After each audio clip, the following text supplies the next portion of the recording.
Bonjour l'église. Bonjour une fois de plus. Et la troisième fois.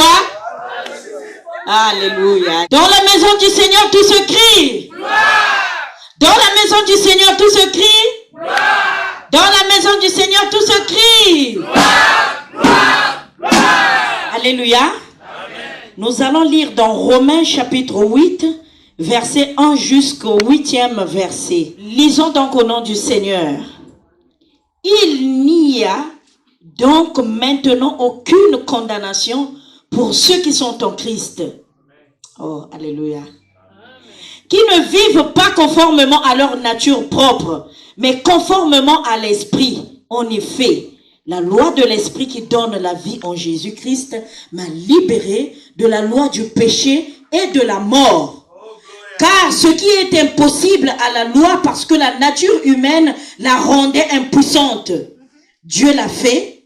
Il a condamné le péché dans la nature humaine en envoyant à cause du péché son propre fils dans une nature semblable à celle de l'homme pécheur.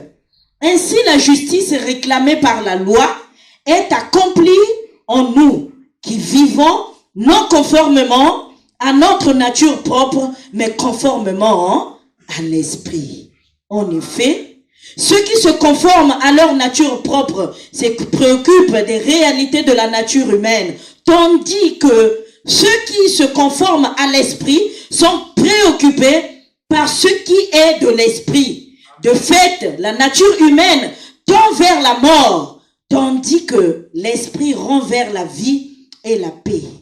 En effet, la nature humaine tend à la révolte contre Dieu parce qu'elle ne se soumet pas à la loi de Dieu et qu'elle n'en est même pas capable. Or, ceux qui sont animés par leur nature propre ne peuvent pas plaire à Dieu. Alléluia. Amen. Alléluia. Amen.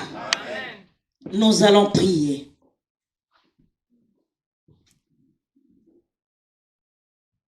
Prions le Seigneur.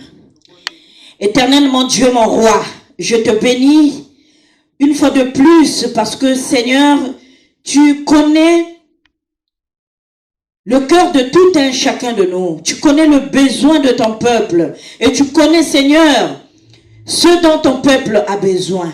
Nous voulons que tu te manifestes. Nous voulons que tu parles à tout un chacun de nous. Que tu te manifestes puissamment et que ton esprit agisse.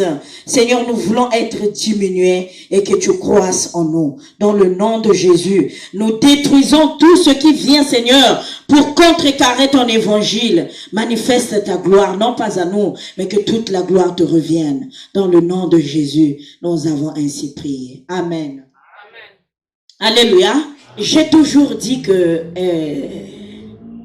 dans ma vie, quelles que soient les difficultés, quelles que soient les situations, quelles que soient les circonstances, j'ai la joie au plus profond de moi parce que celui qui m'a appelé, il me connaît par mon nom. Avant que je ne puisse exister, il me connaissait déjà. Avant que je ne rentre dans le ventre de ma mère, il me connaissait déjà comme étant prédicatrice de la parole de Dieu. Voilà pourquoi je suis dans la joie. Quelles que soient les circonstances, quelles que soient les situations, quelles que soient les sentences que le monde peut prendre contre Phila, mais pas contre pasteur Phila. Mais je me dis, il n'y a plus de condamnation pour moi car je suis en Christ. Quelles que soient les limites que le monde peut déterminer, je m'en fous complètement parce que quand j'ai été appelé, mon ministère, je l'ai reçu seul. Et je veux continuer à marcher selon la volonté de Dieu, pas selon la volonté de l'homme. Je continuerai à prêcher l'évangile selon la volonté de Dieu, pas selon la volonté de l'Église. Que je vivrai, je dirai que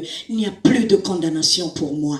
Et dis-toi, tant que tu vivras, il n'y a plus de condamnation pour toi car tu es en Christ. Quelle que soit la sentence que tu as reçue peut-être dans un courrier quelconque, quel que soit le courrier dont tu as reçu, je ne sais, par un juge, par qui que ce soit, dis-toi que tu n'as plus de condamnation car tu es en Christ. Alors le thème que nous allons partager cet après-midi est non coupable. Le thème que je veux partager cet après-midi pour toi mon frère, pour toi, ma soeur, pour toi, mon père qui est ici, est non coupable. Ça veut dire libre de tout.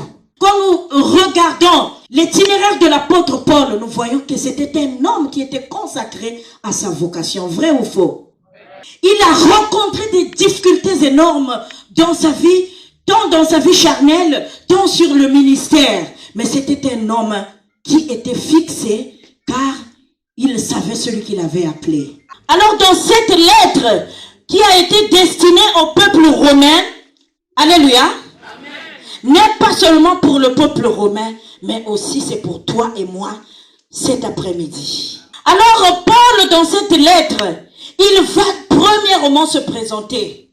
Non pas seulement qu'il va se présenter, il va aussi présenter cet évangile. Il va présenter cette lettre comme étant un courrier capital. Il va marquer ce courrier comme un courrier irréfutable. Il va prendre comme un exemple d'un avocat devant les juges, c'est-à-dire qu'il va obtenir une sentence de non coupable. Alléluia.